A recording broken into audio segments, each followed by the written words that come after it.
Hello friends, பாருங்கள் நான் என்ன பண்ண தெரியுமா? ஷூட்டிங் போயிட்டு வந்தேன்னா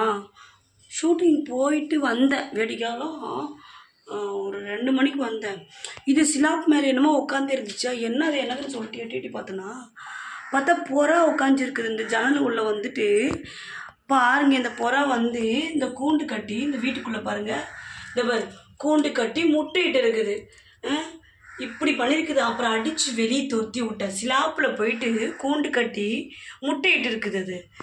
அப்புறம் இப்போ நான் அதை துரத்தி விட்டேன்னா அது வந்து பார்த்துட்டு போகுது. அந்த முட்டை நான் எடுத்து என்ன பண்ணுறேன்னு சொல்லிட்டு, இதை யார் வீட்டுக்குள்ளே வந்து முட்டை போட்டு அழவும் காக்க சொன்னாங்க எங்கள் வீட்டுக்குள்ளே? இது அப்படியே குத்தா நான் மூஞ்சிலே அப்படியே ஓடி போயிடுச்சு. பாரு, இந்த கூண்டில் இந்த முட்டைலாம் தூக்கி குப்பையில் போட போகிறேன். இந்த பாரு வந்து பார்க்குது, பாரு உடையதோடு பார்க்குது போகுது. இதுக்குன்னா வீட்டுக்குள்ளவும் இது மாதிரி கட்டி வச்சுருக்குமா அந்த முட்டையை பாருங்கள். இதெல்லாம் சாப்பிட மாட்டேன், எத்தனை ரோட்டில் போட போகிறேன். கூண்டை களைச்சி விட்றேன் பாரு. இதுக்கு ஒரு கூண்டு வேறு, கூண்டு தேவை. இது நான் வீட்டுக்குள்ளே இது என்ன பண்ணுவாங்களா? இப்படி பண்ணி வச்சுருக்கு. கட்டுப்பாகுது. சி, அதுக்கோசம் கூண்டு களைச்சி விட்டீங்க பாவம் அப்படின்னு சொல்லாதீங்க சரியா? உங்கள் வீட்டில் அப்படி இருந்தால் ஒத்துக்கிங்களா நீங்கள்? பை.